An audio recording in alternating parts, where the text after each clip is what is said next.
Título 2. Persona jurídica. Capítulo 1. Parte general. Sección 1. A. Personalidad. Composición. Artículo 141. Definición. Son personas jurídicas todos los entes a los cuales el ordenamiento jurídico les confiere aptitud para adquirir derechos y contraer obligaciones para el cumplimiento de su objeto y los fines de su creación. 1. Introducción. Con este artículo comienza la regulación de las personas jurídicas en el Código Civil y Comercial de la Nación. En esta sección primera, se establecen los ejes de la regulación y sistematización de la persona jurídica. En tal sentido, 1. Se la define. 2. Se regula el comienzo de su existencia. 3. Se consagra la personalidad jurídica diferenciada como rasgo esencial de la persona jurídica.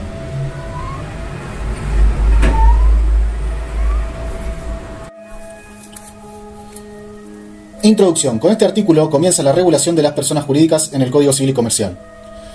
En esta sección primera se establecen los ejes de regulación y sistematización de la persona jurídica. En tal sentido, 1. Se la define. 2. Se regula el comienzo de su existencia. 3. Se consagra la personalidad jurídica diferenciada como rasgo esencial de la persona jurídica en relación a sus miembros. Y 4. Se estatuye con vocación general para todas las personas jurídicas y no solo para las sociedades.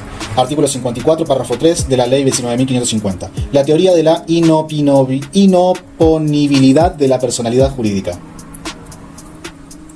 2. Interpretación. La persona jurídica, llamada persona de existencia ideal en la redacción del Código Civil, es un ente que normalmente recibe de las personas físicas, miembros o integrantes que la componen, el sustrato indispensable para poder existir como tal. En tal efecto, en el orden jurídico, la personalidad corresponde, como regla, a los individuos humanos. Sin embargo, también es conferida a los núcleos o grupos humanos constituidos por apetencia de sociabilidad, propia de la naturaleza humana, cuando tales núcleos reúnen las exigencias requeridas por el ordenamiento. Como puede apreciarse, el Código Civil y Comercial ha terminado con la confusión que generaba el Código Civil en cuanto a las diferentes denominaciones que utilizaba: personas jurídicas y personas de existencia ideal. Así, la terminología se ha unificado desde que, excluidas las personas humanas, solo existen las personas jurídicas. La existencia concomitante de individuos humanos dotados de personalidad que, con su actividad, contribuyen a realizar actos que en el orden jurídico imputa al grupo, presenta la delicada cuestión de distinguir la personalidad del grupo de la personalidad de los individuos humanos que la conforman. En el artículo que analizamos, la persona jurídica es definida como un ente, va de suyo que no es persona humana, al cual el ordenamiento jurídico le otorga aptitud para adquirir derechos y contraer obligaciones, para el cumplimiento de su objeto y los fines de su creación. De este modo, el Código Civil y Comercial reglamenta la garantía constitucional de asociarse con fines útiles. Artículo 14 y 75, inciso 22 de la Constitución Nacional. Artículo 16 de la Comisión Americana de Derechos Humanos. Artículo 22 de la PIDE-CDP, que no sé qué poronga es. Aclarando que el reconocimiento de la persona jurídica como ente con capacidad de derecho, según terminología del artículo 22 del Código Civil y Comercial, es para el cumplimiento de su objeto y los fines de su creación, Consagra así claramente la regla de especialidad. Recordemos que el artículo 41 del Código Civil establecía que, respecto de los terceros, los establecimientos o corporaciones con el carácter de personas jurídicas gozan en general de los mismos derechos que los simples particulares para adquirir bienes, tomar y conservar la posesión de ellos, constituir servidumbres reales, recibir usufructos de las propiedades ajenas, herencias o legados por testamentos, donaciones por actos entre vivos y crear obligaciones e intentar, en la medida de su capacidad de derecho, acciones civiles o criminales. La mierda. Sin embargo, en manera alguna, esta disposición legal importó equiparar desde el punto de vista de la capacidad jurídica a la persona humana con la persona jurídica. En efecto, a continuación, el artículo 53 del Código Civil, ubicado en el título 2, persona de existencia visible, aclaraba que a la persona humana les son permitidos todos los actos y todos los derechos que no les fueren expresamente prohibidos, independientemente de su calidad de ciudadanos y de su capacidad política. Es que, para el ser humano, todo lo que no está prohibido está permitido. Principio de legalidad y principio de reserva, artículo 19 de la Constitución Nacional. Sin embargo, y si bien esta regla de libertad y de capacidad que rige para las personas físicas también opera para las personas jurídicas, existe una importante salvedad. Ellas pueden adquirir todos los derechos y ejercer todos los actos que no les sean prohibidos y que se ajusten al principio de especialidad. El principio de especialidad indica que la capacidad de la persona jurídica solo puede ejercerse en orden a los fines de su constitución, es decir, de acuerdo a aquellos objetivos que en su momento el Estado computó como conducentes y en vista de los cuales reconoció al ente como sujeto de derecho. Al margen de esos fines, la persona jurídica está privada de toda capacidad porque, en verdad, también carece de personalidad. Según la opinión doctrinaria y jurisprudencial mayoritaria, la interpretación sobre la determinación de la actividad autorizada a la persona jurídica debe ser realizada con prudencial amplitud. En tal sentido, se ha resuelto que es necesario apreciar los fines de la entidad de modo tal que, además de los actos jurídicos correspondientes a su objeto, se entienda que ella también está capacitada para practicar los actos que, por implicancia, sean requeridos para la mejor consecución de tales fines. Por aplicación de este criterio, debe considerarse que la persona jurídica está habilitada para encarar toda actividad más o menos relacionada con el fin de su creación, desde que son sus autoridades las que deben elegir los medios adecuados para el logro de ese fin, y, en orden a ese propósito, realizar los actos jurídicos consecuentes. Por ejemplo, una sociedad, aunque su actividad no sea adquirir bienes automotores, tiene capacidad para adquirir un automotor para la distribución de los productos que fabrica. De igual modo, puede realizar actos jurídicos encaminados a la organización de centros culturales para su personal y otorgarles préstamos para la construcción de la vivienda propia, porque ello contribuye al bienestar de los empleados y redunda en un mayor rendimiento en la producción. Por el contrario, el principio de la especialidad impide que se desvirtúe el objeto para el cual la persona jurídica se ha constituido. Por ejemplo, una sociedad anónima constituida para explotar una mina no puede realizar actividad financiera. Una asociación cultural no puede dedicarse a ejercer el negocio inmobiliario.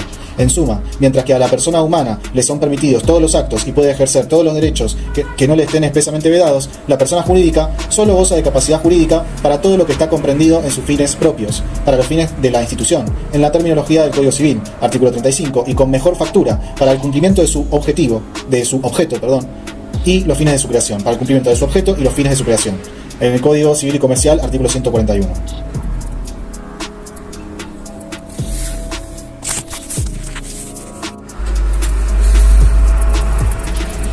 Artículo 142. Comienzo de la existencia. La existencia de la persona jurídica privada comienza desde su constitución. No necesita autorización para funcionar, excepto disposición legal en contrario. En los casos en que se requiere autorización estatal, la persona jurídica no puede funcionar antes de obtenerla. Introducción. El reconocimiento de la persona jurídica como ente de capacidad de derecho puede ir desde el otorgamiento formal de la persona jurídica mediante autorización y aprobación del Estado, hasta la simple consideración de la entidad como sujeto de derecho sin necesidad de autorización estatal expresa. La fuerza jurígena de la voluntad en la creación de las personas jurídicas privadas dentro del marco de las formas admitidas adopta como principio general aquel según el cual, excepto disposición en contrario, la personalidad jurídica nace con el acuerdo de voluntades. Y el Código Civil y Comercial establece, de este modo, el principio de la libre constitución de las personas jurídicas. Nacen desde el acto de su constitución y fruto de la libre voluntad de las partes, sin otro recaudo excepto que la ley exija un requisito adicional. A decir verdad, el reconocimiento estatal y el registro, en su caso, son elementos formales necesarios para la personificación de una entidad, aunque el carácter decisivo es la voluntad propia, la voluntad privada. La intervención estatal es un reconocimiento meramente complementario. Y en función de policía de la entidad creada por los particulares, ello no obsta a que, cuando expresamente se requiere autorización estatal, la personalidad quede condicionada a ese acto de la administración pública. 2. Interpretación. Nuestro sistema legal, tanto en el Código Civil como en el Código Civil y Comercial, contiene diferentes regulaciones según el tipo de persona jurídica, aunque la pauta general es el sistema de libre constitución. 2.1. Sistema de concesión o autorización estatal. El poder de policía del Estado constituye un acto mixto de autorización de la personería y aprobación de los estatutos de la entidad. Es el caso de las asociaciones y fundaciones. Artículo 45 del Código Civil y artículo 169 del Código Civil y Comercial. 2.2. Sistema de disposiciones normativas o sistema de registro. Es un sistema intermedio en el cual no se llega a la plena libertad en materia de constitución de las personas jurídicas privadas, sino que se la reglamenta en base al cumplimiento de recaudos legales por parte de los fundadores. Es el supuesto actual de las sociedades comerciales, Ley 19.550, cuya denominación a partir del 1 de agosto de 2015 será Ley General de Sociedades, conforme al anexo 2 de la Ley 26.994, según el cual los socios fundadores pueden elegir entre varios tipos sociales preestablecidos legalmente, cada uno de los cuales, a su vez, tiene requisitos esenciales tipificantes que lo caracterizan como tal, por ejemplo, la sociedad anónima, y lo diferencian de los otros, por ejemplo, la sociedad de responsabilidad limitada, debiendo inscribirse además en el registro público correspondiente.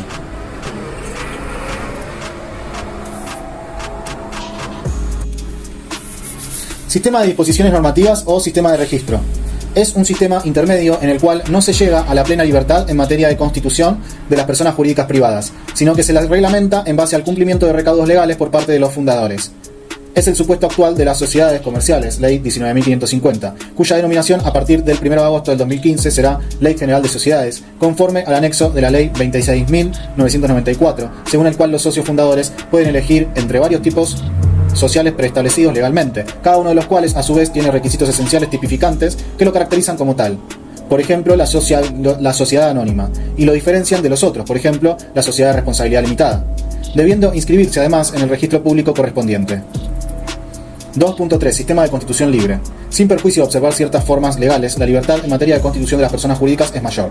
Es lo que ocurre con las sociedades civiles, artículo 1184 del Código Civil, que desaparecen en el Código Civil y Comercial, y las simples asociaciones, artículo 46 del Código Civil y artículo 187 del Código Civil y Comercial.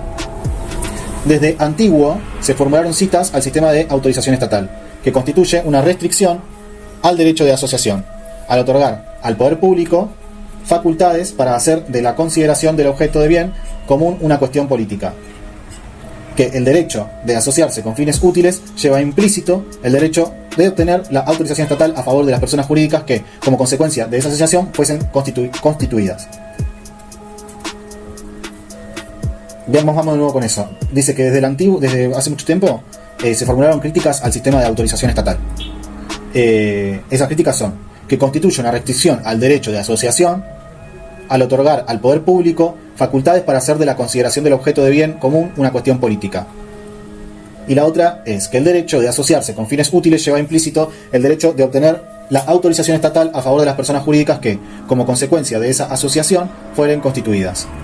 Sin embargo, a favor del sistema de autorización estatal, que hoy impera en el derecho argentino y lo hará en la era del Código Civil y Comercial para algunos tipos de personas jurídicas, se ha contestado las críticas afirmando que el derecho de asociarse, que garantiza la Constitución Nacional, no genera el derecho subjetivo de acceder a la personería jurídica, de donde no hay agravio a ningún derecho subjetivo cuando no se concede la autorización para funcionar en los términos del artículo 33 del Código Civil, puesto que los interesados pueden funcionar como simples asociaciones del artículo 46 del Código Civil, que son sujetos de derecho aunque no tengan existencia legal como personas jurídicas.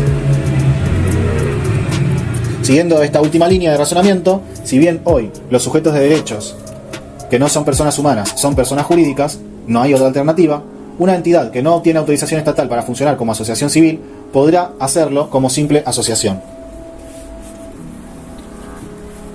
Argentina, artículo 169 del Código Civil y Comercial.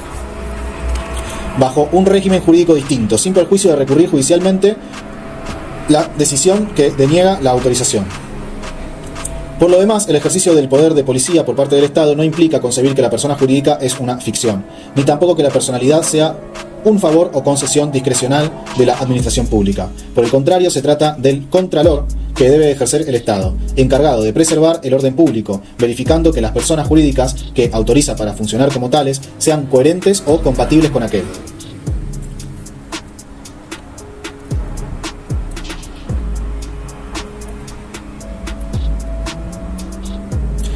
Artículo 143. Personalidad diferenciada.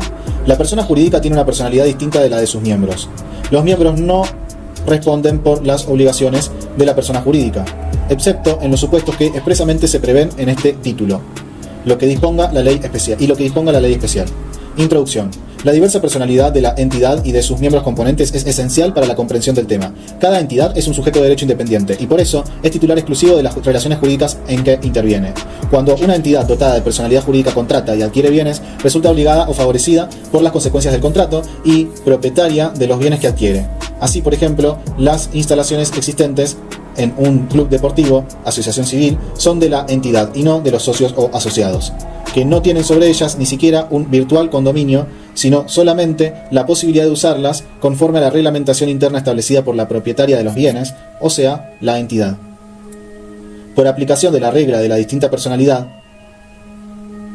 dado un conflicto que requiere intervención judicial, corresponde demandar a la persona jurídica como tal y no a los miembros que la componen, ni a los individuos que integran sus organismos directivos. Comisión directiva, directorio, gerencia, entre otros.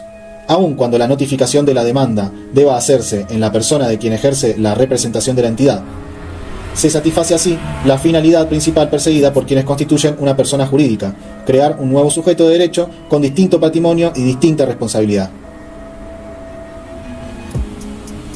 2. Interpretación. Desde la óptica constitucional, la libertad de asociación, artículos 14 y 75, inciso 22 de la Constitución Nacional, artículo 16 de la Corte Americana de Derechos Humanos, artículo 22 del PID, que no sé qué es, cuya titularidad ostentan cada uno de los habitantes de la nación argentina, tiene un perfil bifronte. Interpretación. Desde la óptica constitucional, la libertad de asociación, cuya titularidad ostentan cada uno de los habitantes de la nación argentina, tiene un perfil bifronte. 2.1. Como derecho individual, implica un reconocimiento a las personas físicas de A. La libertad de asociarse o no, que también reconoce la libertad de asociación de una persona. Expresa que todas las personas tienen derecho a asociarse libremente con fines ideológicos, religiosos, políticos, económicos, laborales, sociales, culturales, deportivos o de cualquier otra índole. 2. El ejercicio de tal derecho solo puede estar sujeto a las restricciones previstas por la ley que sean necesarias en una sociedad democrática, en interés de la seguridad nacional, de la seguridad o del orden públicos, o para proteger la salud o la moral públicas o los derechos y libertades de los demás. 3. Lo dispuesto en este artículo no impide la imposición de restricciones legales y aún la privación del ejercicio del derecho de asociación a los miembros de las Fuerzas Armadas y de la Policía.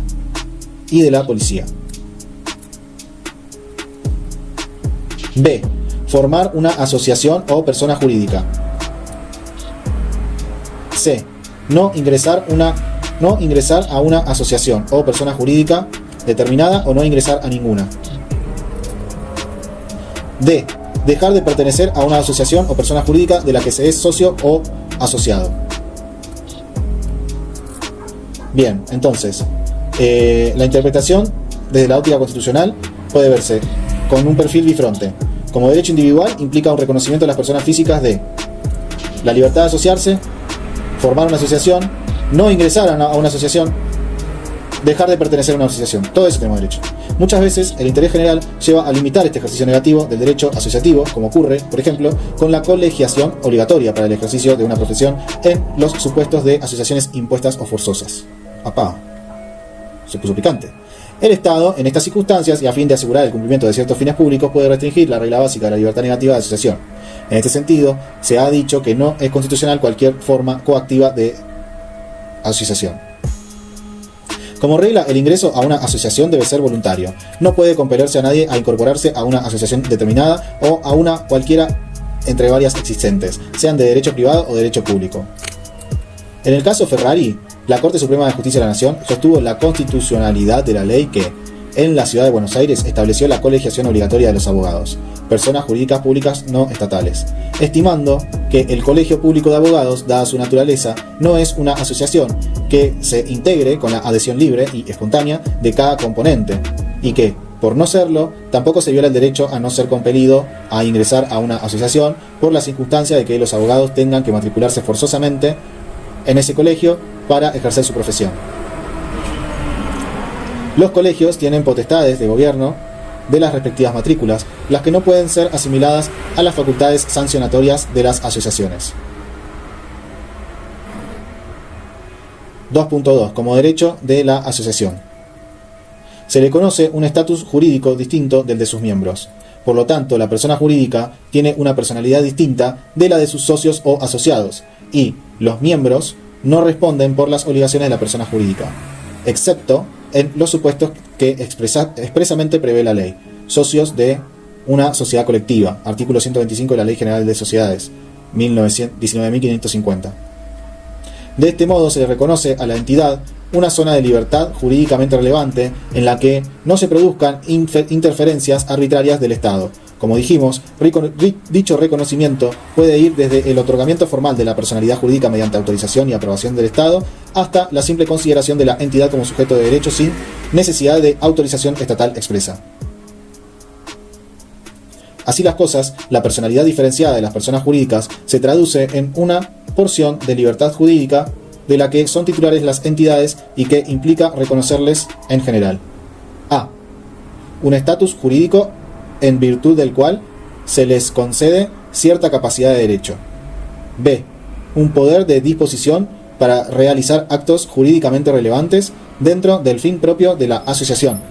Es decir, rige el principio de legalidad constitucional, artículo 19 de la Constitución Nacional, pero a tenor de la regla de la especialidad. C.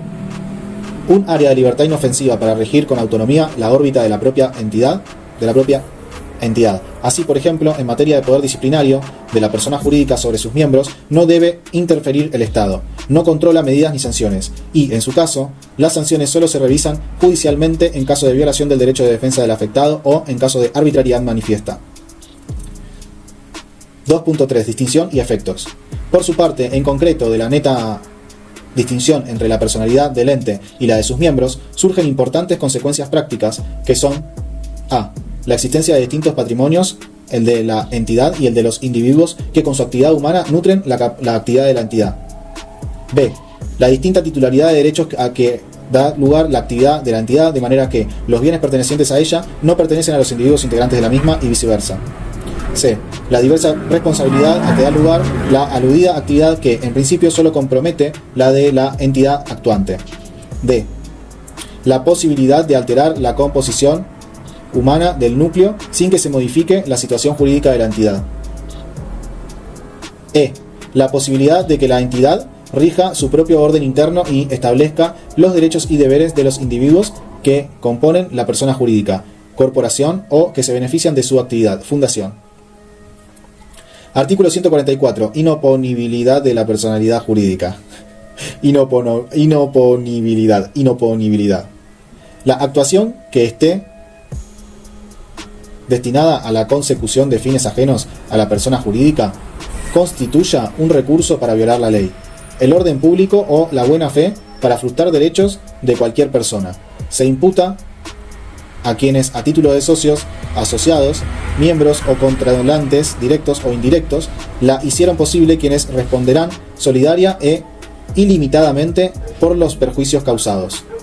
Lo dispuesto se aplica sin afectar los derechos de los terceros de buena fe y sin perjuicio de las responsabilidades personales de que puedan ser pasibles los participantes en los hechos por los perjuicios causados. 1. Introducción. En la actualidad, este instituto se halla expresamente contemplado en la Ley General de Sociedades, 19.550, bajo el rótulo inoponibilidad de la personalidad jurídica. Inoponibilidad.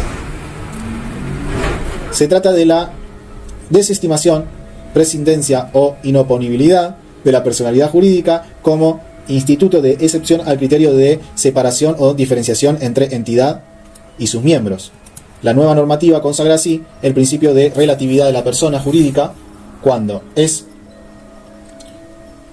usada con fines contra lege o para perjudicar a terceros.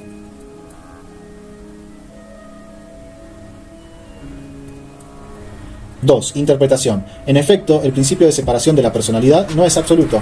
Cuando la persona jurídica es usada para obtener finalidades distintas de aquella para la cual ha sido creada y ello provoca perjuicio a un tercero, resulta lícito indagar qué hay detrás del ente creado e imputar la responsabilidad directamente a sus integrantes, socios, asociados, miembros o controlantes directos o indirectos.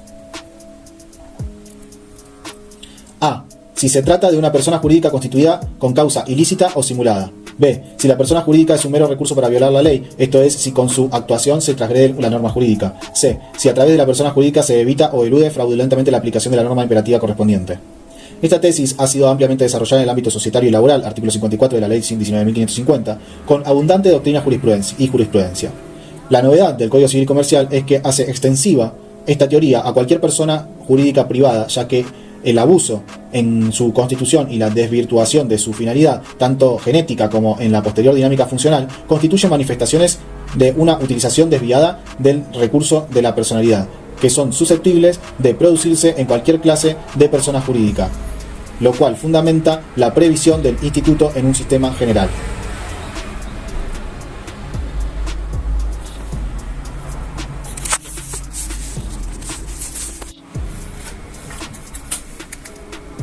Sección segunda. Clasificación. Artículo 145. Clases.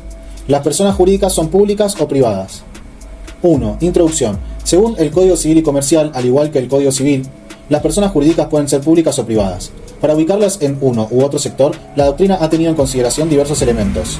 Entre los más importantes se pueden mencionar: A. El origen estatal. B. La finalidad pública o el interés público. C. El control del Estado. D. La afectación de rentas públicas para el logro de su actividad. E. La atribución de potestad de imperio. 2. Interpretación. Según los fundamentos del anteproyecto del Código Civil y Comercial, no pasa desapercibido que, tratándose de la formulación de un código de derecho privado, podría prescindirse de la referencia a personas jurídicas públicas. No obstante, la mención de ellas, a la cual se limita lo proyectado, la regulación en sí es propia del derecho público nacional e internacional. Tiene su tradición en el Código Civil vigente y, por otra parte, se hacen diversas referencias a ellas, principalmente al Estado Nacional, las provincias y los municipios, en otras de sus partes, y será sin duda necesario repetirlo en alguna medida en el texto en proyecto. Por esas razones se considera apropiada la enumeración, en parte como consta en el Código vigente, pero agregando otras, como personas jurídicas de derecho internacional público. Asimismo, la referencia a partir del proyecto de 1998 a las demás organizaciones constituidas en la República a las que el ordenamiento jurídico atribuya ese carácter sirve para contemplar a las empresas del Estado y también a las denominadas personas jurídicas públicas no estatales, regidas por leyes especiales, como los partidos políticos, las asociaciones sindicales y diversas entidades profesionales. De esta manera, si bien la regulación de las personas jurídicas públicas resulta ajena al derecho civil, dichas entidades intervienen en las relaciones jurídicas del derecho privado. El Código Civil y Comercial debe captar este fenómeno desde que pueden erigirse en posibles sujetos o parte de esos vínculos jurídicos.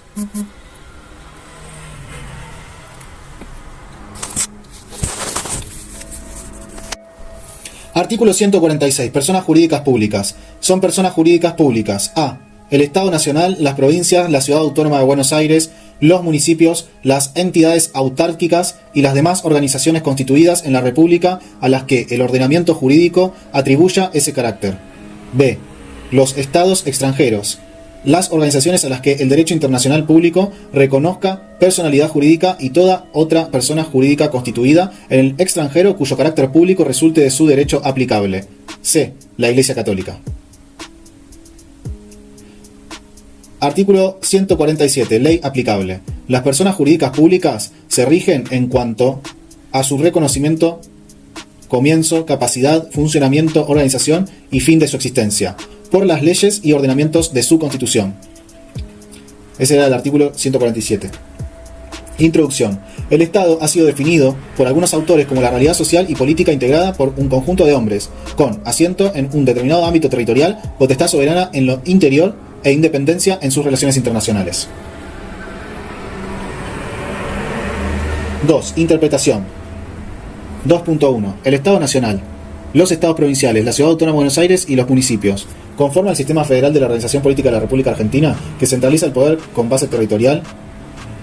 El Código Civil y el Código Civil y Comercial reconocen personalidad jurídica al Estado Nacional, a los Estados Provinciales, a la Ciudad Autónoma de Buenos Aires y a los Estados Municipales.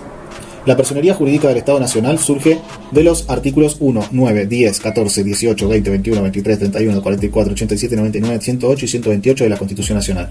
Normativas que suponen su capacidad para las relaciones jurídicas, tanto en el derecho interno como en el internacional. La personalidad jurídica de las provincias se infiere del mismo ordenamiento, artículos 6, 31, 121 a 127 de la Constitución Nacional. Por su parte, el municipio es un organismo político de raíz constitucional cuya creación, la Carta Magna, impone a las provincias el artículo 5 de la Constitución Nacional. Lo propio ocurre con la Ciudad Autónoma de Buenos Aires, artículo 129 de la Constitución Nacional. En síntesis, el ordenamiento jurídico otorga al Estado una personalidad jurídica suficiente para obligarse y para adquirir derechos, tanto en sus relaciones como con los individuos físicos, como respecto de otras personas jurídicas. El reconocimiento de la personalidad jurídica del Estado produce importantes consecuencias jurídicas, entre otras: A. resuelve el problema de la continuidad jurídica del Estado. No obstante, los sucesivos cambios de formas de gobierno o regímenes políticos. B. Explica las relaciones patrimoniales entre la administración pública y los ciudadanos, por ejemplo, creación de tributos y potestades para su cobro compulsivo. C. Hace posible las distintas formas jurídicas de obrar: administrativo, acto administrativo, decretos y contratos administrativos, entre otros.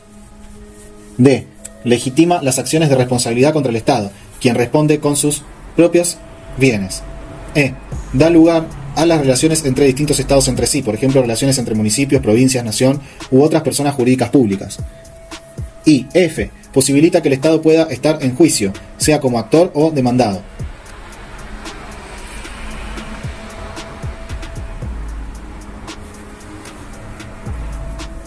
(2.2) Entidades autárquicas.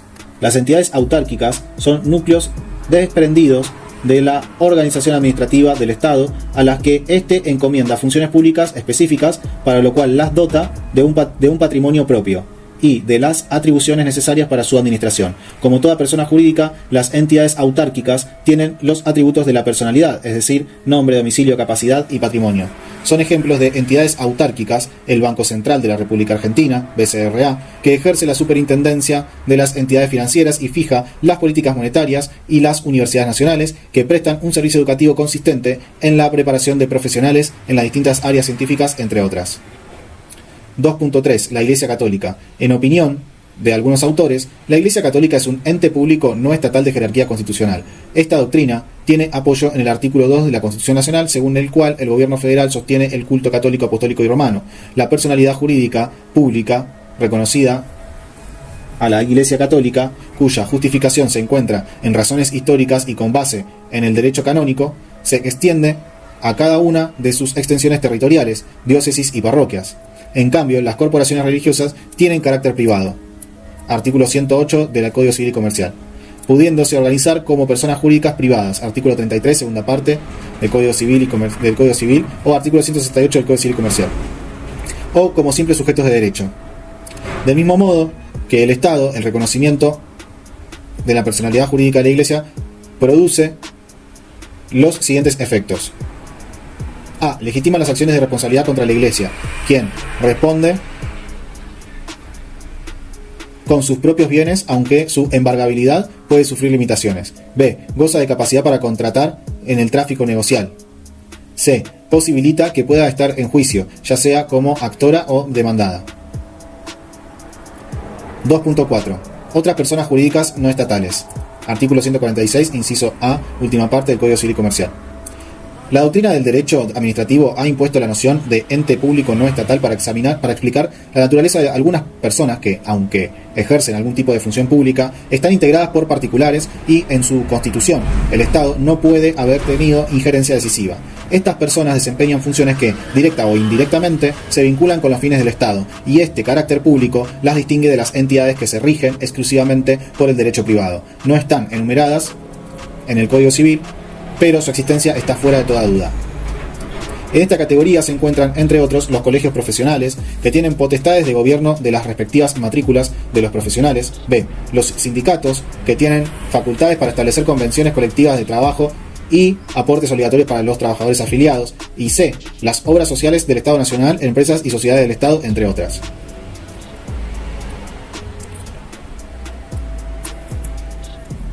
(2.5) La personalidad jurídica de los entes extranjeros.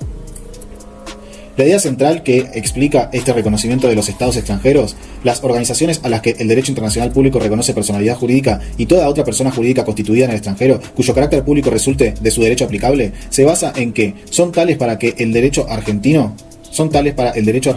por el solo hecho de existir en otro.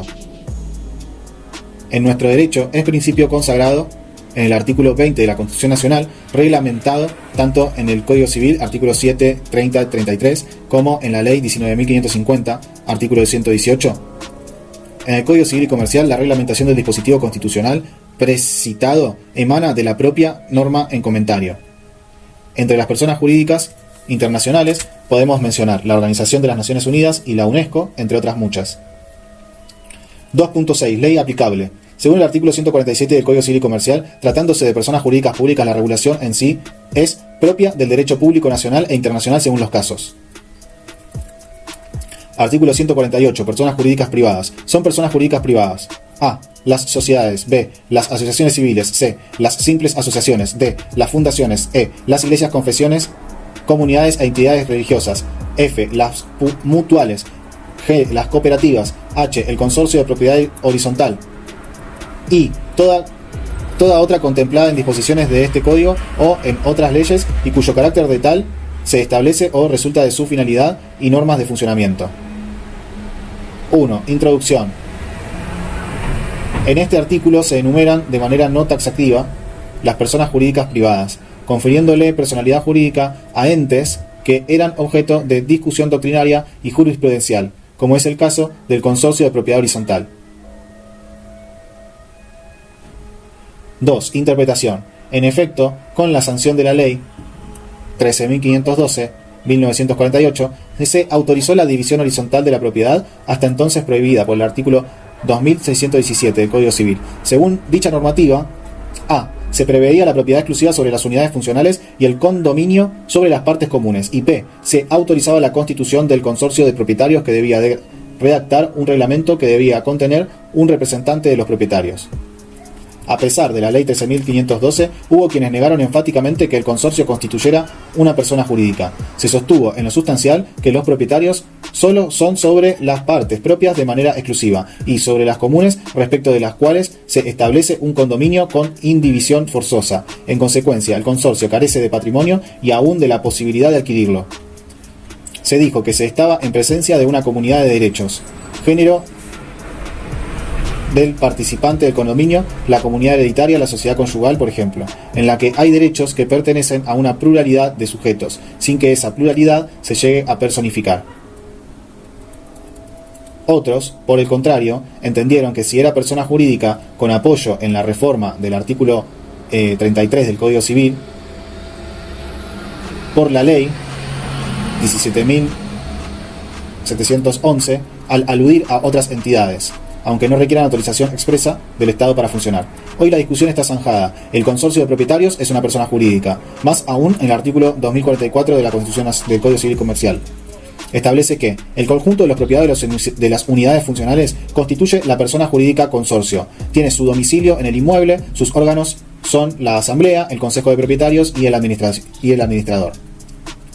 A mayor abundamiento puede observarse que la nueva normativa unificadora incorpora en el artículo como personas jurídicas privadas a entidades que con anterioridad, si bien eran consideradas como tales, no eran mencionadas expresamente por el artículo 33 del Código Civil, como las mutuales regidas por las leyes 20.321, 19.331 y las cooperativas reguladas por la ley 20.337. Artículo 149. Participación del Estado. La participación del Estado en personas jurídicas privadas no modifica el carácter de estas. Sin embargo, la ley o el estatuto pueden prever derechos y obligaciones diferenciados, considerando el interés público comprometido en dicha participación. Introducción. 1. De acuerdo al artículo en análisis, no cambia el carácter privado de una persona jurídica el hecho de que el Estado tenga algún tipo de participación.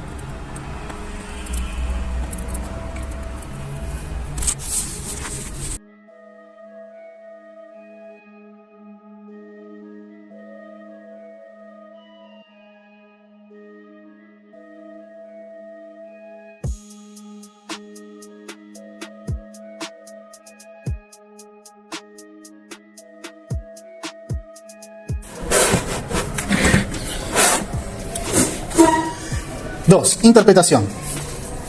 En efecto, puede ocurrir que el Estado tome participación activa en empresas en cuyo desarrollo existe primordialmente un interés público. Es el caso, por ejemplo, de EDENSA, empresa distribuidora de energía de Mendoza S.A., que es la concesionaria privatizada oportunamente de la prestación de servicio público de distribución de energía eléctrica en gran parte de la provincia de Mendoza. En dicha sociedad anónima son socios personas jurídicas privadas y además el Estado provincial. Con la solución legal propuesta por el Código Civil y Comercial, queda claro, entonces, que el régimen jurídico aplicable a la entidad será de derecho privado, conforme a la normativa pertinente y no de derecho público. Sin perjuicio de lo expuesto, y si bien la participación estatal no transforma en público el carácter privado de la persona jurídica participada, ponderando el interés público comprometido en la participación estatal, se le puede conferir, vía legal o estatutaria, derechos al propio Estado o incluso obligaciones diferenciadas. Artículo 150. Leyes aplicables. Las personas jurídicas privadas que se constituyen en la República se rigen: a. por las normas imperativas de la ley especial o, en su defecto, de este Código; b. por las normas del acto constitutivo con sus modificaciones y de los reglamentos, prevaleciendo las primeras en caso de divergencia; c. por las normas supletorias de leyes especiales o, en su defecto, por las de este título. Las personas jurídicas privadas que se constituyen en el extranjero se rigen por lo dispuesto en la Ley General de Sociedades. 1. Introducción. Con esta norma, y según los fundamentos del anteproyecto del Código Civil y Comercial, se establece un orden de prelación en la aplicación de principios y normativas a las personas jurídicas privadas nacionales. Esto viene requerido en virtud de la existencia de diversos ordenamientos especiales y de la fuerza jurígena de la voluntad de sus miembros en la creación y funcionamiento de las personas jurídicas. 2. Interpretación. Como las personas jurídicas privadas son de diversa especie, en primer término serán de aplicación las normas imperativas del estatuto particular que la regule, por ejemplo, la Ley General de Sociedades, Ley 19.550, o, en su defecto, las imperativas del propio Código Civil y Comercial. En segundo lugar, y en mérito a la libertad constitucional de asociación, la persona jurídica se regirá por las propias normas fundacionales, esto es, por el acto constitutivo, en tanto negocio jurídico creacional de la entidad, y en virtud del cual todos los suscriptos quedan obligados a constituirla. Asimismo, y con el mismo rango de prelación, será de aplicación el estatuto como verdadero acto voluntario, el que, una vez autorizado estatalmente, se erige en norma jurídica fundamental que gobierna la entidad y bajo la cual están sometidos los miembros de la misma. Por último, serán de aplicación las leyes supletorias previstas en los estatutos especiales o en el propio Código Civil y Comercial.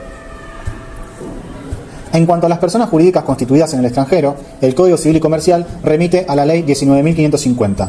Por lo tanto, en estos casos, habrá que echar mano a los artículos 118 al 124 del cuerpo normativo precitado, que contienen verdaderas normas de derecho internacional privado.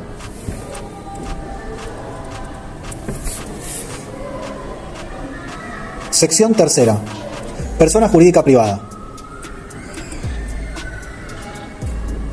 Parágrafo 1. Atributos y efectos de la personalidad jurídica.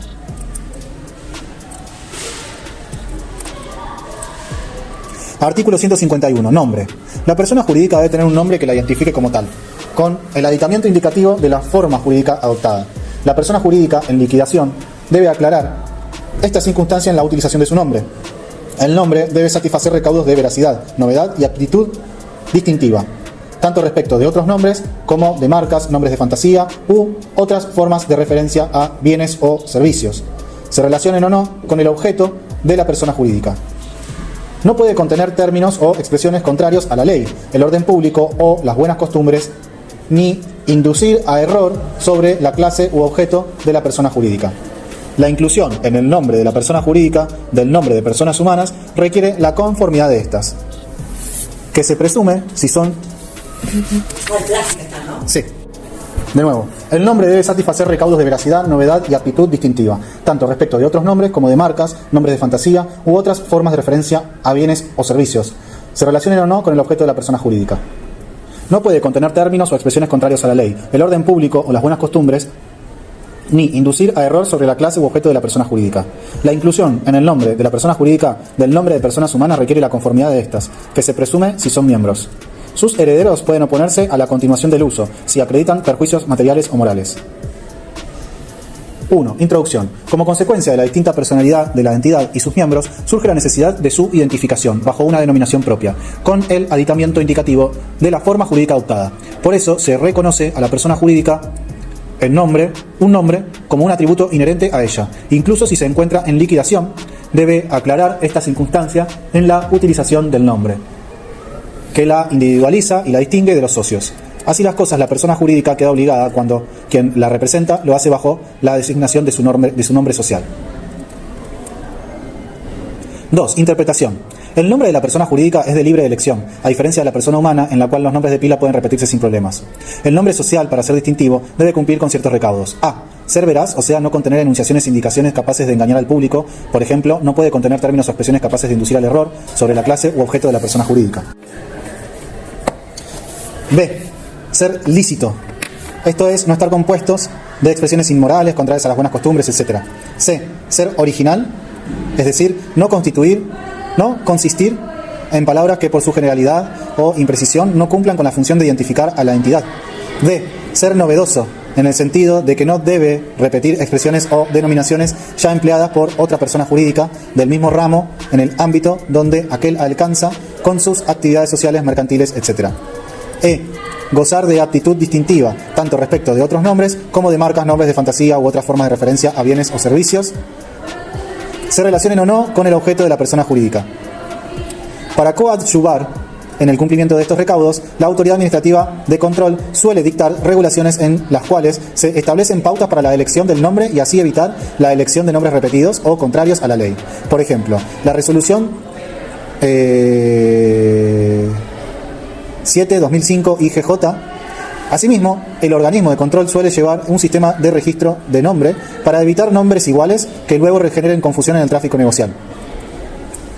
2.1. Conflictos de homonimia. Hemos dicho que una de las características básicas que debe reunir el nombre social es su novedad e inconfundibilidad. El Código Civil y Comercial exige expresamente este requisito. Es evidente la necesidad de proteger el interés de los terceros y del comercio en general, interés que puede verse perjudicado con la actuación de dos personas jurídicas de nombre idéntico o análogo. El control de la inconfundibilidad del nombre social, especialmente en el ámbito societario, comenzó en la esfera registral, impidiéndose la inscripción de las denominaciones sociales en situación de homonimia. Sin embargo, como ninguna norma legal autoriza a sostener que la inexistencia de observaciones u oposiciones durante el trámite inscriptorio impide un reclamo posterior, de nuevo retomo porque se perdió. El control de la inconfundibilidad del nombre social, especialmente en el ámbito societario, comenzó en la esfera registral, impidiéndose la inscripción de las denominaciones sociales en situación de homonimia. Sin embargo, como ninguna norma legal autoriza a sostener que la inexistencia de observaciones u oposiciones durante el trámite inscriptorio impide un reclamo posterior, nada impedía que la cuestión se replanteara después de inscrita la nueva persona jurídica. De esta forma, el control de homonimia terminó funcionando dentro de la órbita jurisdiccional como acción judicial autónoma e independientemente de que hayan existido cuestionamientos del ente homónimo durante el trámite registral. Los criterios para resolver los conflictos de homonimia son los siguientes. A. Se debe priorizar el interés del tráfico y de los terceros en general sobre los intereses del opositor. B. La oposición no puede limitarse a la identidad gráfica o fonética de los nombres de ambas entidades. Basta la existencia de un vocablo dominante susceptible de originar confusión a los terceros. El conflicto entre personas jurídicas homónimas puede existir aunque las entidades tengan diferente objeto o tipo social, si se trata de sociedades. En efecto, el objeto no tiene exteriorización pública. Además, con posterioridad, una persona jurídica puede cambiar su objeto y, en caso de sociedades, además transformar su tipo. A mayor abundamiento, el nombre de la persona jurídica no debe ser confundido con el nombre comercial. El nombre comercial es un elemento del fondo de comercio que identifica el estacionamiento comercial en el ámbito del tráfico comercial. Es un medio de atracción de la clientela y, como tal, constituye un derecho patrimonial del empresario. Se encuentra regulado por la Ley 22.362 de marcas y designaciones. En cambio, el nombre social es un atributo de la personalidad del que la persona jurídica goza por expresa directiva legal. Revela la incorporación de la entidad a la tipología de persona jurídica de que se trate y a la consecuente regulación positiva que corresponda. Por ello, el Código Civil y Comercial expresa que la persona jurídica debe tener un nombre con el aditamiento indicado de la forma jurídica adoptada. Incluso debe aclararse si el ente está en liquidación. Además, ambos conceptos se diferencian porque a. La propiedad del nombre comercial se adquiere por el uso solo con relación al ramo en el que se utiliza, un uso que debe ser público para que llegue al conocimiento del consumidor. Por el contrario, el nombre social es inherente a la persona jurídica y constituye una estipulación necesaria del contrato constitutivo a los efectos de la identificación de la entidad. B. El nombre comercial es transmisible con el fondo de comercio. En cambio, por su propia naturaleza, el nombre social es intransmisible. Finalmente, la norma, en comentario, aclara que la inclusión en el nombre de la persona jurídica del nombre de personas humanas requiere su conformidad, que se presume si son miembros. Sin embargo, los herederos pueden oponerse a la continuación del uso, si acreditan perjuicios materiales o morales.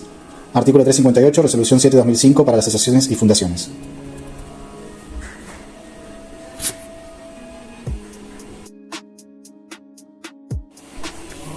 Artículo 152. Domicilio y sede social.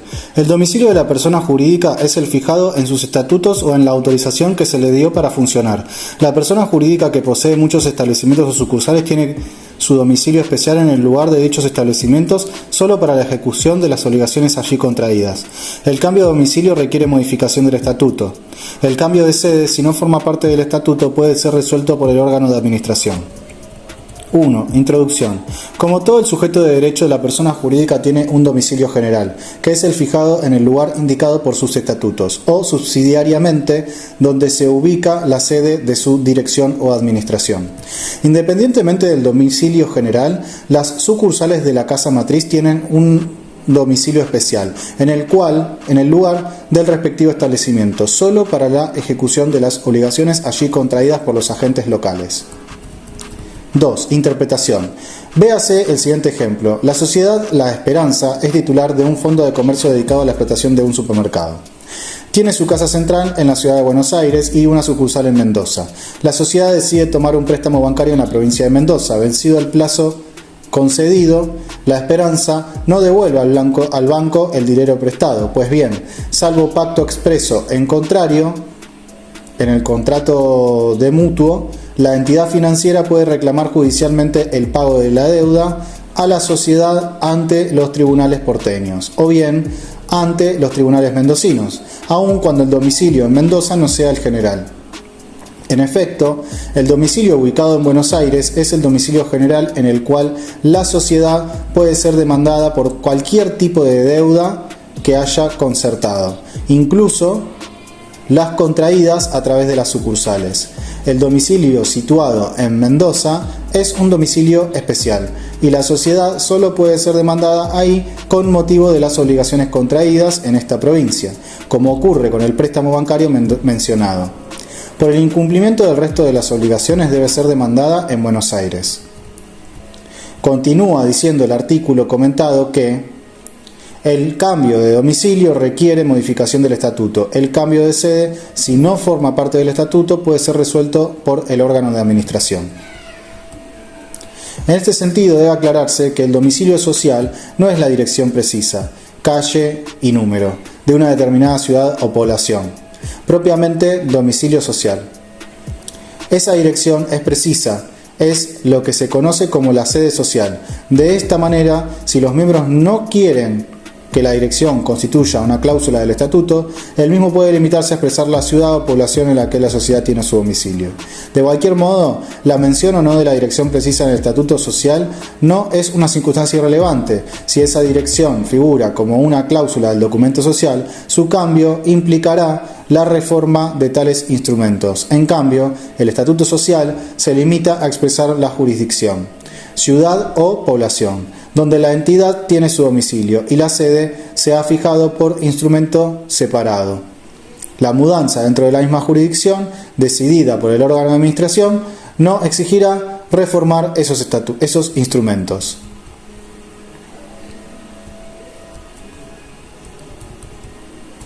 Artículo 153. Alcance del domicilio, notificaciones. Se tienen por válidas y vinculantes para la persona jurídica todas las notificaciones efectuadas en la sede inscripta. Introducción. Para la tutela de terceros se requiere que se haga conocer inscripción registral mediante la dirección precisa de la persona jurídica, dato de fundamental importancia para aquellos, pues es allí donde deben realizarse las diligencias o intimaciones, judiciales o extrajudiciales, a la entidad, por ejemplo, notificarle una demanda o reclamarle extrajudicialmente el pago de una deuda a través de una carta de documento. Por ello, el Código Civil y Comercial dispone que se tendrán por válidas y vinculantes para la persona jurídica todas las notificaciones efectuadas en la sede inscripta. En otras palabras, la ley presume, sin admitir prueba en contrario, que la entidad tiene su domicilio en ese lugar, aunque no funcione en la misma administración, y que éste subsiste hasta tanto se modifique y se proceda a la correspondiente inscripción registral.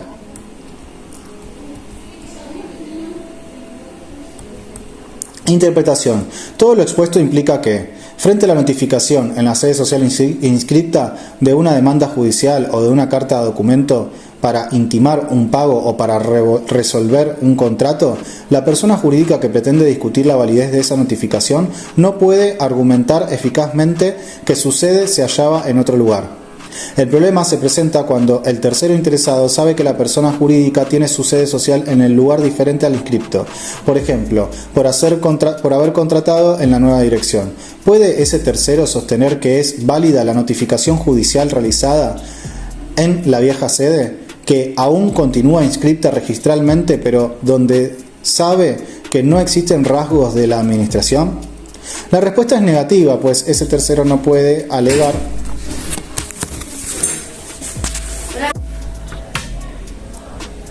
Vamos de nuevo porque me interrumpieron. El problema se presenta cuando el tercero interesado sabe que la persona jurídica tiene su sede social en un lugar diferente al inscripto. Por ejemplo, por haber contratado en la nueva dirección. ¿Puede ese tercero sostener que es válida la notificación judicial realizada en la vieja sede, que aún continúa inscripta registralmente, pero donde sabe que no existen rastros de la administración? La pregunta es negativa, pues ese tercero no puede alegar buena fe, noción que presupone un obrar diligente y cuidadoso, desde que él conoce la realidad extrarregistral, sabe que la persona jurídica opera en la nueva sede no registrada y no en la antigua, aún registrada. En este caso, la entidad podrá impugnar esa notificación. En cambio, si el tercero ignora la realidad extrarregistral, se guía por los datos obrantes en el registro público correspondiente, órgano jurídico que precisamente sirve para dar publicidad a terceros. Actúa como persona diligente y de buena fe. En ese caso, la notificación practicada en el lugar registrado es válida.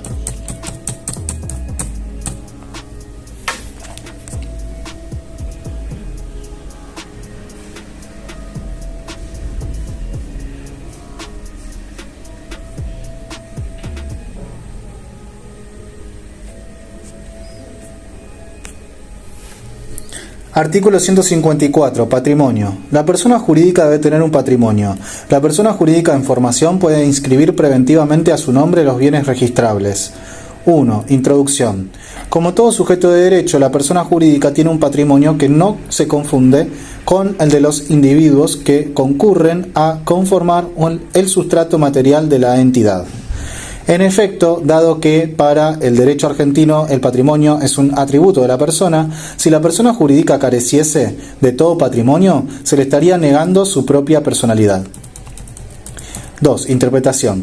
El patrimonio de la entidad sirve para el cumplimiento de sus fines y es distinto del de cada uno de sus miembros, pudiendo soportar sus propias deudas y responsabilidades.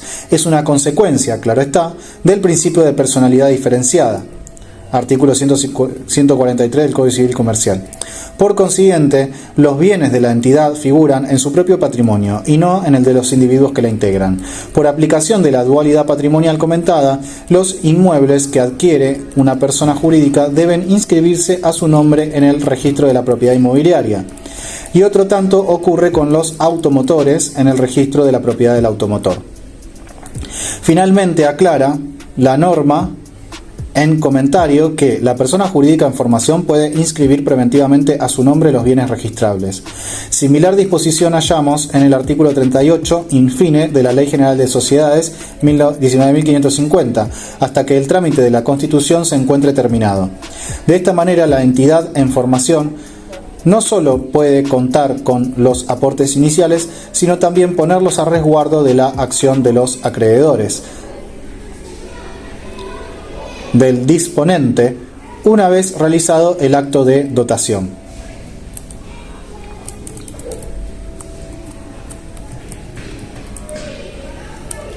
Artículo 155. Duración. La duración de la persona jurídica es ilimitada en el tiempo, excepto que la ley o el estatuto dispongan lo contrario. 2. Interpretación. Interpretación. Con esta disposición se aclara el tiempo durante el cual tendrá vigencia la persona jurídica como sujeto de derechos. En términos generales, podríamos afirmar que el límite temporal de actuación lo establecen sus fundadores en el acto de creación. Sus integrantes si deciden disolverla, o el Estado en los casos en que se le retire la autorización para funcionar o cuando se decrete su quiebra. La regla es que su duración es ilimitada. Por ejemplo, asociaciones civiles, artículo 170 del Código Civil y Comercial. No es obligatorio para los fundadores fijar estatutariamente un plazo cierto que sirva de tope temporal. Sin embargo, la vigencia puede limitarse. A. Por el pacto en contrario en el estatuto, o B. Por disposición legal expresa que así lo disponga. Por ejemplo, las fundaciones, artículo 195, inciso E del Código Civil y Comercial. Artículo 156. Objeto. El objeto de la persona jurídica debe ser preciso y determinado. Introducción. La exigencia de la presente disposición normativa es coherente con el régimen de la capacidad de las personas jurídicas y el principio de especialidad. De allí la necesidad de determinación precisa del objeto. Recordemos que el objeto social es el conjunto de actos o categorías de actos que, de acuerdo con el contrato constitutivo o el estatuto, la entidad se propone realizar. Se diferencia de la actividad identificada con el ejercicio efectivo de actos por la persona jurídica ya en funcionamiento. 2. Interpretación. El objeto, propósito declarado en el estatuto, es un elemento esencial que determina la capacidad y por ende los límites a la actividad de la persona jurídica y de sus administradores y representantes. Existe una vinculación entre el objeto social y la medida de la personalidad jurídica de la entidad. Por ejemplo, si una sociedad anónima tiene por objeto la compra y venta de ropa de vestir, y el representante legal compra un inmueble para instalar el fondo de comercio donde va a funcionar la casa de ventas, ¿queda obligada la sociedad por la compra de ese inmueble? O, en otras palabras, ¿tiene capacidad para adquirir el derecho de dominio sobre ese inmueble y la obligación de pagar el precio por esa compra? ¿Ha actuado dentro de los límites del poder representativo fijado por el objeto social el representante legal de la sociedad? Todas estas preguntas tienen respuesta afirmativa, pues el acto jurídico ejecutado por el representante legal no es extraño al objeto social. Por el contrario, lo facilita, pues sin inmueble en el que se ubique el establecimiento mercantil, a la sociedad le resultaría muy difícil llevar a cabo su actividad empresaria. Con mayor razón, si el representante legal compró una partida de telas para la confección de camisas para venderlas, y actuó en el ámbito del objeto social y obligó válidamente a la sociedad. En cambio, dado el ejemplo, si el objeto social no prevé ni autoriza expresamente el otorgamiento de garantías a favor de terceros, la fianza constituida por ese representante sobre un inmueble social para garantizar obligaciones ajenas es un acto ajeno al objeto social. Lo ajeno del acto con respecto al objeto social constituye una cuestión de hecho que debe ser analizada cuidadosamente en cada situación concreta. Y en caso de duda, se entiende que el acto queda comprendido dentro de las facultades del representante social y obliga a la entidad. Esta regla interpretativa es la que mejor consulta el interés de los terceros de buena fe que contratan con el ente social. El análisis que debe efectuarse para determinar si el acto ejecutado por el administrador queda comprendido o no en el objeto social y por ende si la persona jurídica queda obligada, debe llevarse a cabo teniendo en consideración que a. Es importante que el objeto social designado en el contrato sea específico y determinado, por lo que, en primer lugar, ha de estarse al modo en el que el objeto ha sido enunciado en el estatuto.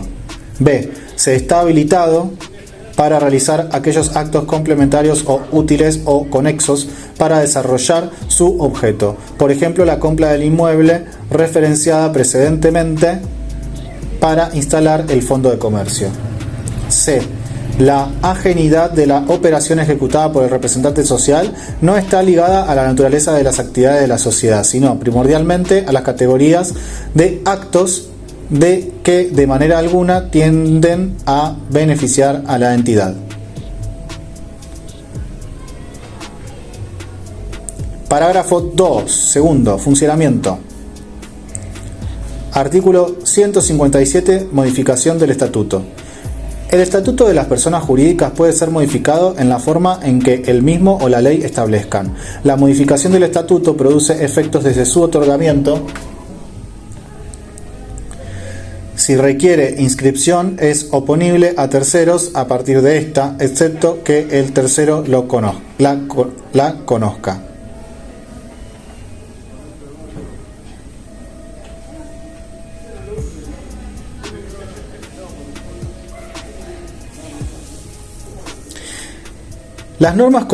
Introducción. Las normas consagradas en el parágrafo que abordamos trazan en general los lineamientos que informan el funcionamiento de cualquier persona jurídica. Interpretación.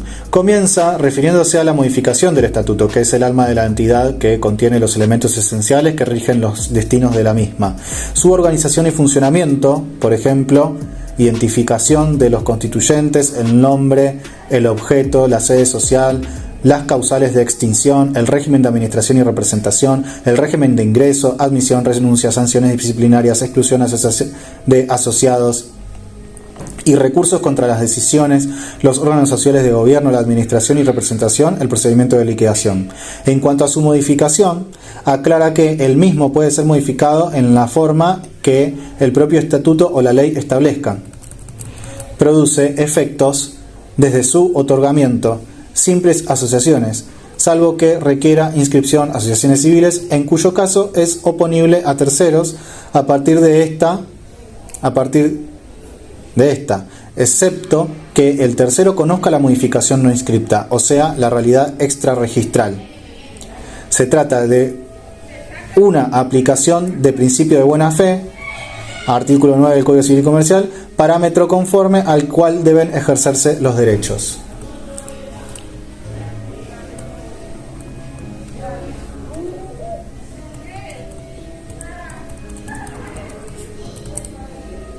Artículo 158. Gobierno, administración y fiscalización. El estatuto debe contener normas sobre el gobierno, la administración y representación y, si la ley lo exige, sobre la fiscalización interna de la persona jurídica. En ausencia de previsiones especiales rigen las siguientes reglas. A. Si todos los que deben participar del acto lo consienten, pueden participar en una asamblea o reunión del órgano de gobierno, utilizando medios que les permitan a los participantes comunicarse simultáneamente entre ellos. El acta debe ser suscrita por el presidente y otro administrador, indicándose la modalidad adoptada, debiendo guardarse las constancias de acuerdo al medio utilizado para comunicarse. B. Los miembros que deban participar en una asamblea o los integrantes del consejo pueden autoconvocarse para deliberar sin necesidad de citación previa. Las decisiones que se tomen son válidas si concurren todos y el temario a tratar es aprobado por unanimidad.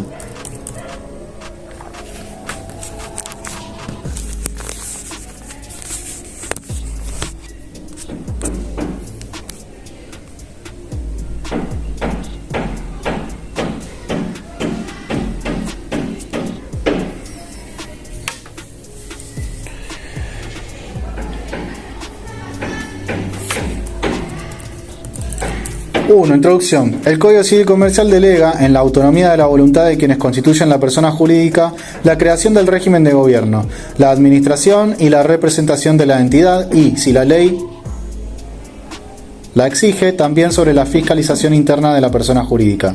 Por ejemplo, asociaciones civiles, artículo 172 del Código Civil y Comercial. Interpretación. Solo para el caso de ausencia de previsiones convencionales especiales, el Código Civil y Comercial fija las siguientes reglas. A. Si todos los que deben participar del acto lo consienten, pueden participar en una asamblea o reunión del órgano de gobierno, utilizando medios que les permitan a los participantes comunicarse simultáneamente entre ellos. El acta debe ser suscrita por el presidente y otro administrador, indicándose la modalidad adoptada, debiendo guardarse las constancias de acuerdo al medio utilizado para comunicarse. La disposición en comentario constituye un avance importante para agilizar la actuación de los órganos de gobierno y administración de las personas jurídicas, las llamadas reuniones no presenciales, lo que permite concretarlas a través de cualquier medio que posibilite a los participantes comunicarse simultáneamente entre ellos, sin presencia física. En efecto, en este sentido, se dice que la presencia puede ser física o virtual. que lo que importa es que la participación sea real, a través de medios que aseguren la intersubjetividad y simultaneidad, esto es, que hagan factible que cada individuo emita su voto o mensaje y dirigirlos a otros, y que estos pueden recibirlos simultáneamente, al mismo tiempo, por teleconferencia o videoconferencia, entre otros. Además, este nuevo sistema permite el ahorro de costos de traslado, hospedaje, viáticos, etc.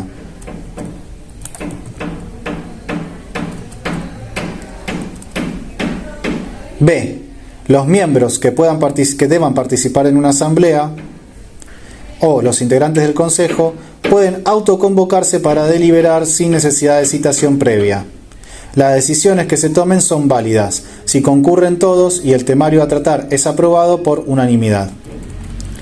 Esta disposición normativa del Código Civil y Comercial es coherente con la Ley General de Sociedades 19.550, que recepta el fenómeno de la asamblea unánime, que permite agilizar la dinámica societaria sin acarrear perjuicio alguno para los socios, pues resulta evidente que la presencia de todos los accionistas torna irrelevante la necesidad de convocatoria del órgano competente o la autoridad legitimada, habilitando la posibilidad de la autoconvocatoria.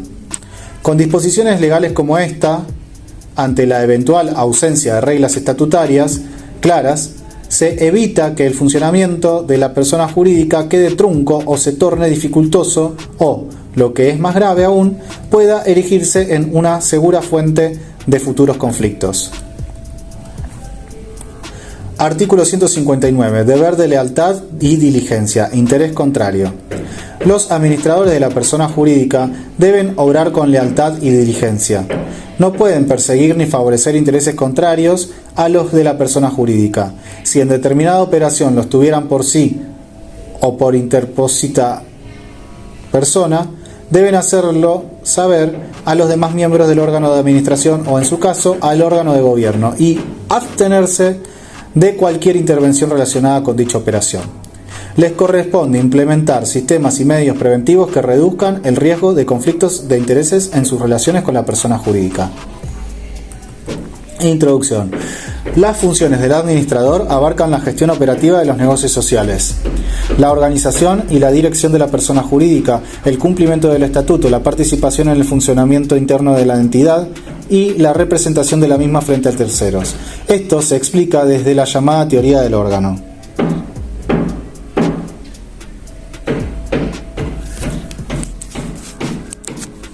Sostener que los administradores de la persona jurídica son órganos de esta significa que son portadores de la voluntad de la entidad, como si el ente social obrara por sí. Sin el auxilio de la representación, constituyen el vehículo de la voluntad única de la persona jurídica. 2. Interpretación. Para explicarnos mejor, a diferencia del mandato, no hay dos voluntades, la del representante y el representado, sino una sola, la de la persona jurídica. De esta manera, los administradores son funcionarios de la entidad, y es esta última la que actúa frente a terceros a través de aquellos. Es así que cuando una persona jurídica participa de la celebración de un acto jurídico por medio de un órgano calificado, para ello, la figura del órgano absorbe la del representante y el negocio estipulado por la persona jurídica a nombre propio, a diferencia de lo que ocurre cuando la persona jurídica se vale de un representante diverso del órgano investido del respectivo poder, en cuyo caso el negocio lo estipula dicho representante en nombre de otro, es decir, la persona jurídica.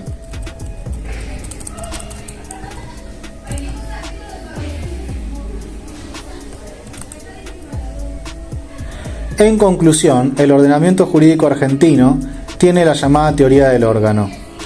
Para esta teoría, las personas jurídicas expresan su voluntad a través de sus agentes y no hay un dualismo entre estos y la entidad como polos opuestos.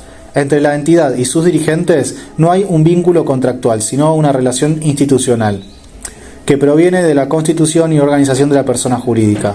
Los administradores no están fuera de la persona jurídica, sino dentro de ella, y actúan como órganos suyos.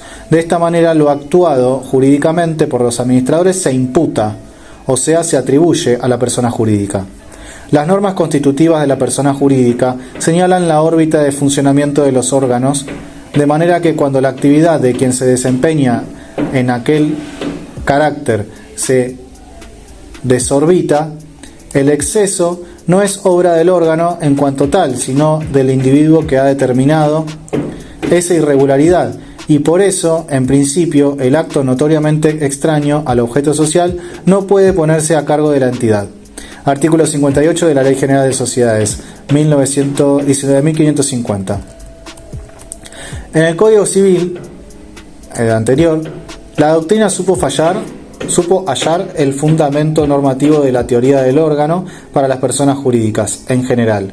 En el artículo 36, que dice: se reputan actos de las personas jurídicas las de sus representantes legales, siempre que no excedan los límites de su ministerio. En lo que excedieren, solo producirán efecto respecto de los mandatarios. Explicaba Jambías que, salvo la frase final, que importó un enrolamiento del codificador en la teoría de la representación, el precepto sienta un principio justo, enteramente defendible, aún aceptando la teoría del órgano, puesto que el exceso obrado, más allá de los límites de la función del órgano de la persona jurídica que desempeñan sus dirigentes, ya no es dable atribuirlo al ejercicio de la función en cuanto tal, desde que la excede.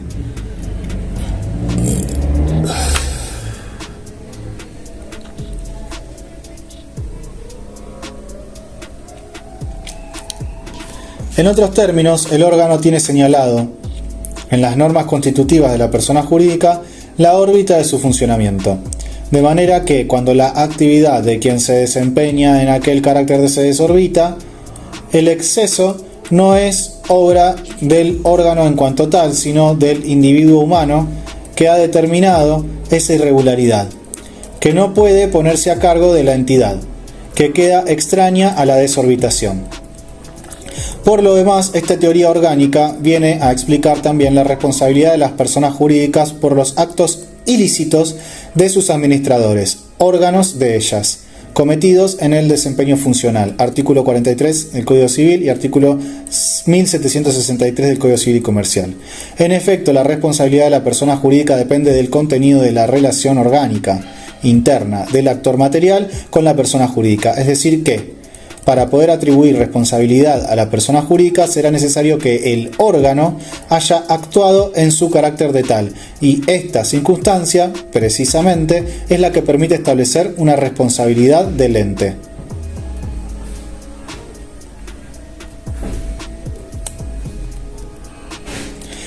Según el artículo 1763 del Código Civil y Comercial, la persona jurídica responde por los daños que causen quienes las dirigen o administran en el ejercicio o con ocasión de sus funciones.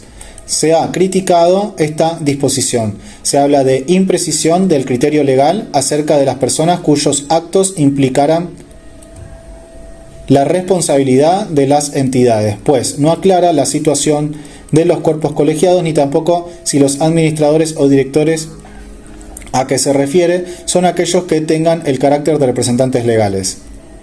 Se ha contestado la crítica afirmando que, en el caso de los cuerpos colegiados de administración o dirección, la responsabilidad se extiende al hecho de que cualquiera de los integrantes realizado en ejercicio u ocasión de sus funciones fueren o no representantes legales de la entidad. 2.1. Carácter de la responsabilidad de la persona jurídica. Es directa. Se explica por cuanto precisamente se aplica la teoría del órgano según la cual los daños causados por los directores y administradores del ente, al ser órganos y sin perjuicio de su responsabilidad personal, se entienden como si actuara la propia persona jurídica. Implica además la existencia de una responsabilidad directa y personal del representante, director o administrador. Presupuestos. Deben verificarse respecto del acto del órgano todos los requisitos de la responsabilidad por daños. A. El daño causado debe ser imputable al autor del hecho, es decir, que el acto debe ser voluntario. B. Antijurídico. C. Atribuible en virtud de un factor de atribución. D. Conectado con el daño por un nexo de causalidad. E. Debe existir una relación entre la función y el daño causado. Ejercicio de la función. Implica el desarrollo de los actos previstos en el estatuto y por ello el daño es imputable a la persona jurídica.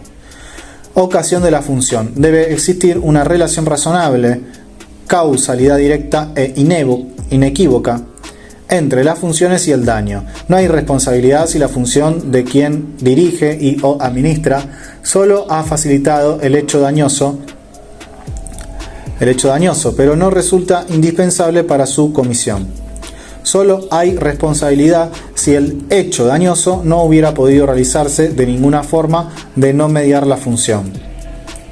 2.2. La responsabilidad de los administradores.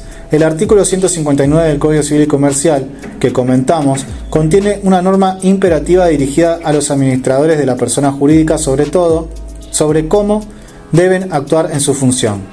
En primer término, deben obrar con cuidado y previsión, adoptando las medidas que sean necesarias, según las circunstancias de persona, tiempo y lugar, a la hora de tomar sus decisiones. En el caso concreto, para apreciar la responsabilidad del administrador, se deben tener en cuenta, entre otros factores: A. Dimensión de la entidad. B. Su objeto.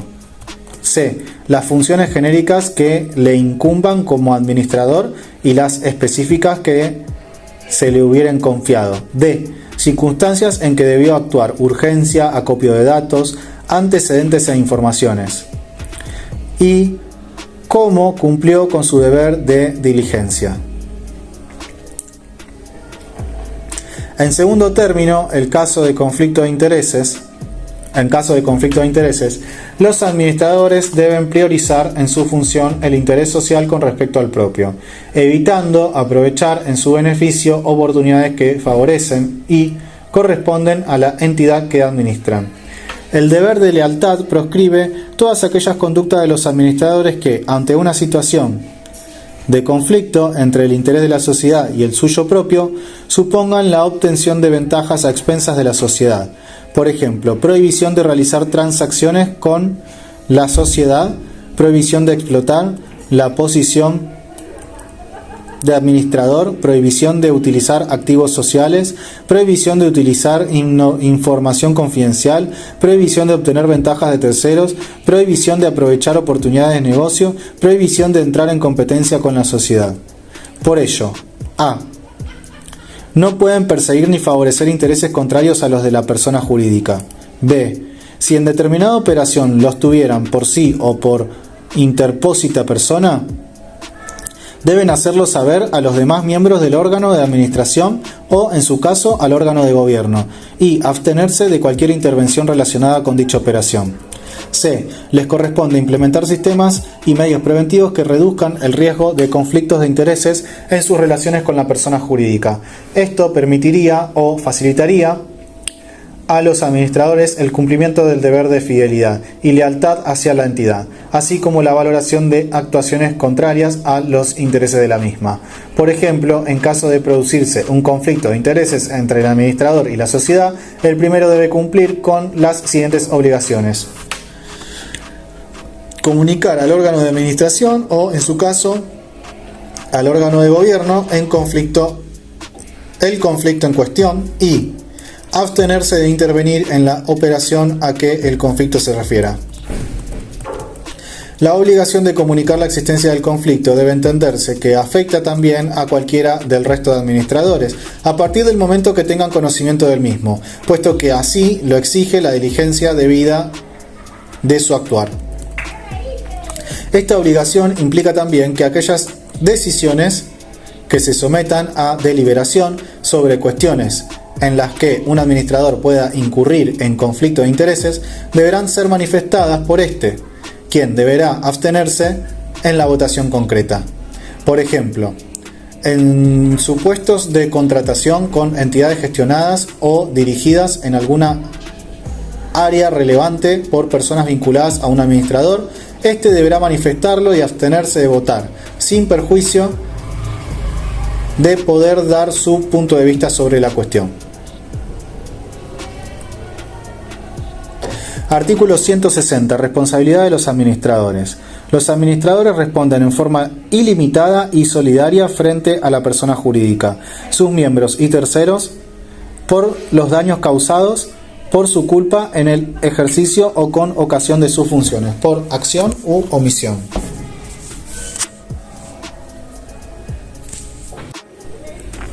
Introducción. Es paradójico que, siendo los administradores órganos de la sociedad, resulte responsable de sus actos funcionales. En efecto, por la teoría del órgano, lo lógico es que los actos ejecutados por aquellos se imputen directamente a la persona jurídica.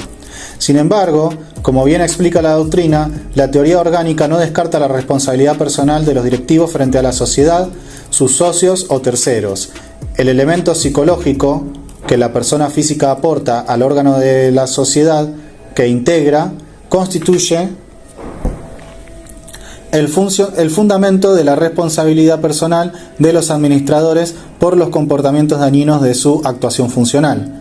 A todo evento podrá verificarse una responsabilidad coexistente entre integrantes del órgano de administración y la sociedad administrada. De esta manera, la naturaleza de la relación entre la sociedad y el administrador permite comprender la naturaleza de la responsabilidad de los administradores. Interpretación.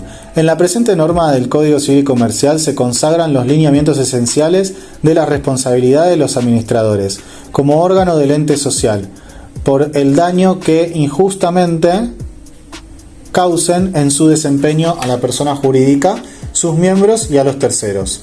A tal efecto se deben verificar todos y cada uno de los presupuestos del deber de reparar, según la teoría general del derecho de daños. A. Autoría.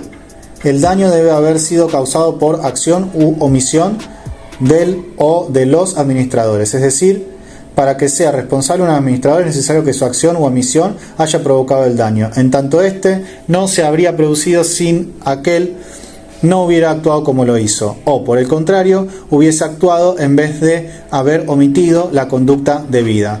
Aunque parezca obvio, por los actos dañosos de los administradores no existe una responsabilidad del órgano de administración que integran. Este carece de personalidad jurídica, no es un sujeto de derecho, por lo tanto no es factible que le sea atribuible algún tipo de responsabilidad como tal. Así las cosas, mal puede ser autor de un daño la comisión directiva de la asociación civil. Obviamente que sí lo serán sus miembros. B. Antijuridicidad. Proviene de la actuación del administrador contraria a la ley, al estatuto, al reglamento o a las decisiones del órgano de gobierno que causan un daño a otro, si no está justificada. C. Factor de atribución subjetivo. La culpa, como se trata fundamentalmente de la culpa. Factor de atribución subjetivo, la culpa. Como se trata fundamentalmente de una actividad reglada por el estatuto, la culpa del administrador se configurará normalmente como consecuencia de la inobservancia de las diligencias prescriptas por la ley o el estatuto para la actividad reglada o desplegada. Administración del ente social. Lo que configura uno de los rostros de la culpa, inobservancia de los reglamentos o deberes a su cargo. Impericia en la profesión. Argumento del artículo 1724 del Código Civil y Comercial y artículo 84 del Código Penal. En este sentido, recordemos que la inobservancia de los reglamentos o deberes a cargo del administrador consiste en no observar las diligencias prescriptas por las normas jurídicas para una actividad reglada, y por ello es fácil confundir esta forma de la culpa con la antijuridicidad, pues dicho rostro de la culpa se configura por no observar una diligencia que el orden jurídico impone. En nuestro caso, el marco normativo lo impone el estatuto y la ley. D. Relación de causalidad. Es necesario que, según el curso natural y ordinario de las cosas, exista cierta vinculación entre la conducta del administrador y el daño.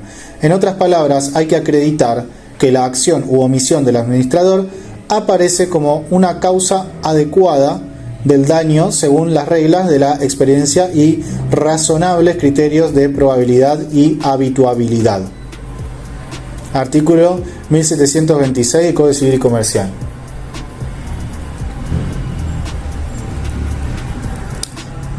Daño. La conducta del administrador.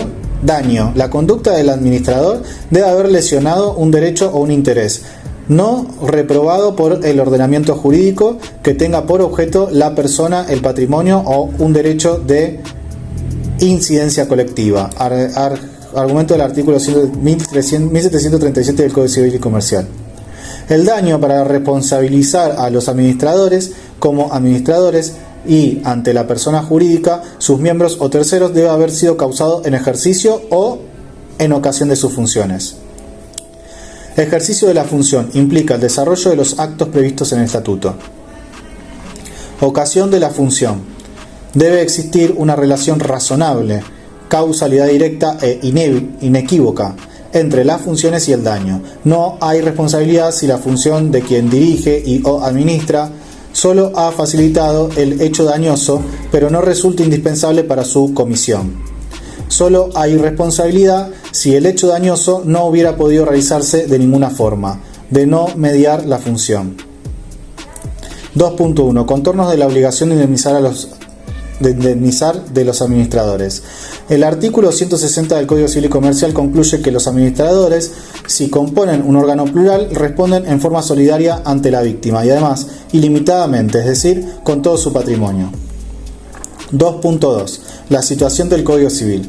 Sin perjuicio de lo expuesto, bueno es recordar que para el Código Civil la responsabilidad de los administradores era analizada desde una óptica diferente. No se la explicaba tanto desde la teoría del órgano cuanto desde la tesis del mandato. Sin embargo, la doctrina, con posterioridad, tal como lo indicamos en el comentario del artículo 159 del Código Civil y Comercial, fue fundamentando dicha responsabilidad también a la luz de la teoría del órgano. Así las cosas, para Vélez-Sarsfield, se debían invocar dos normas a estos efectos. Artículo 36. Se reputan actos de las personas jurídicas los de sus representantes legales siempre que no excedan los límites de su ministerio. En lo que excedieren, solo producirán efecto respecto de los mandatarios. Artículo 37. Si los poderes de los mandatarios no hubiesen sido expresamente designados en los respectivos estatutos o en los instrumentos que los autoricen, la validez de los actos será regida por las reglas del mandato. Por lo tanto,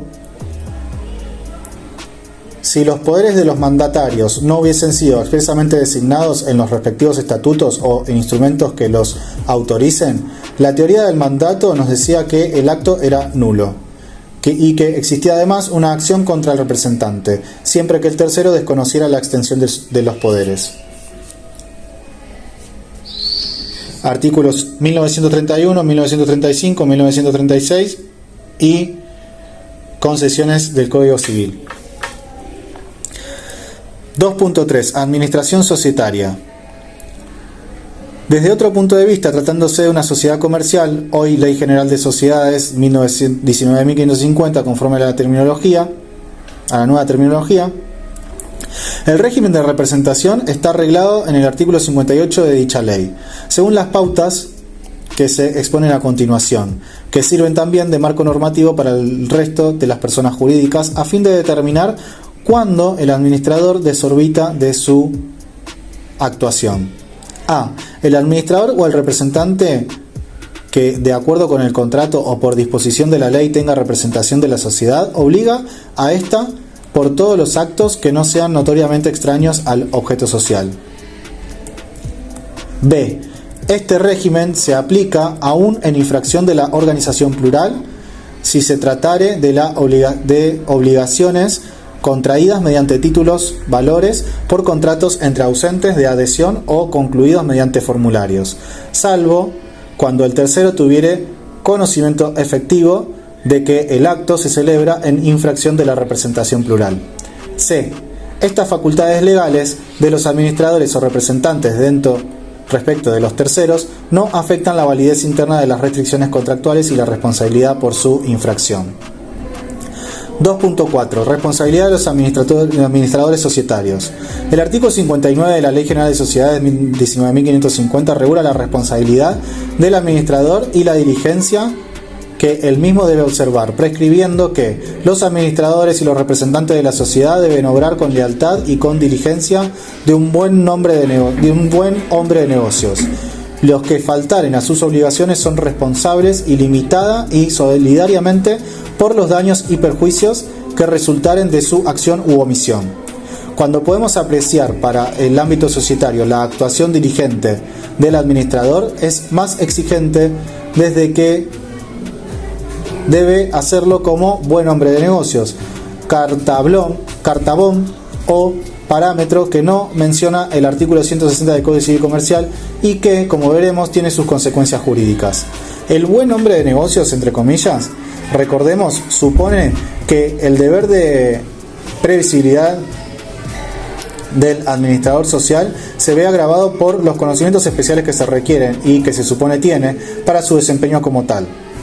Es razonable apreciar objetivamente que el sujeto profesional está o debe estar dotado de conocimientos especiales que le hacen prever que el hombre medio no puede anticipar mentalmente.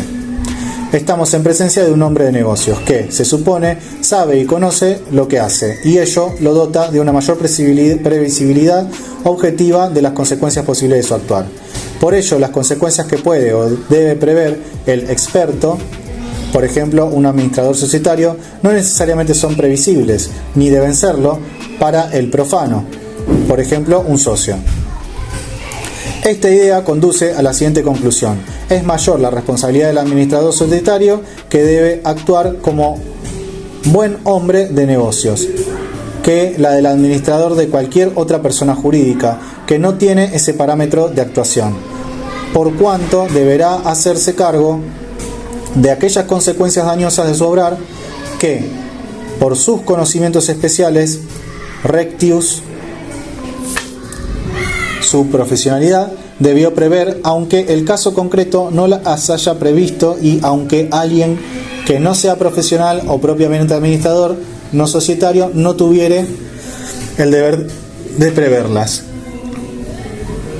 Lo expuesto anteriormente no importa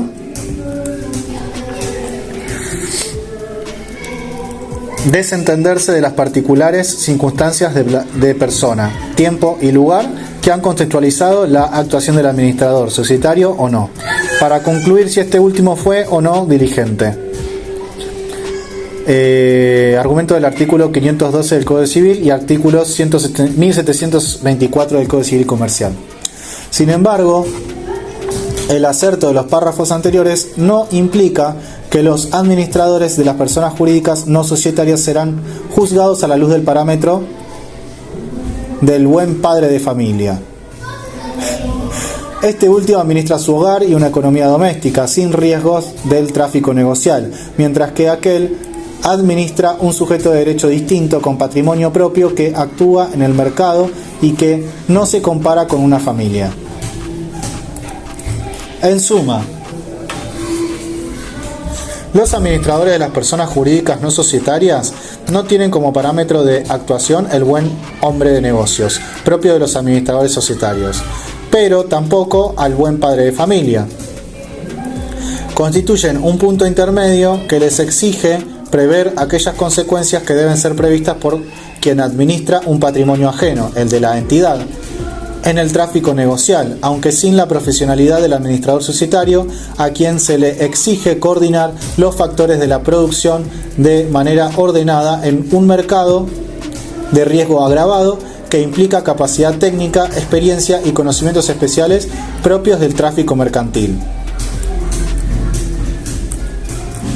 En suma, lleva razón Dobson cuando afirma que la diligencia requerida a un administrador es una diligencia que se adecúa al tiempo y lugar, y si bien se le puede reclamar éxito en su gestión, jurídicamente el éxito o fracaso no es un parámetro de conducta.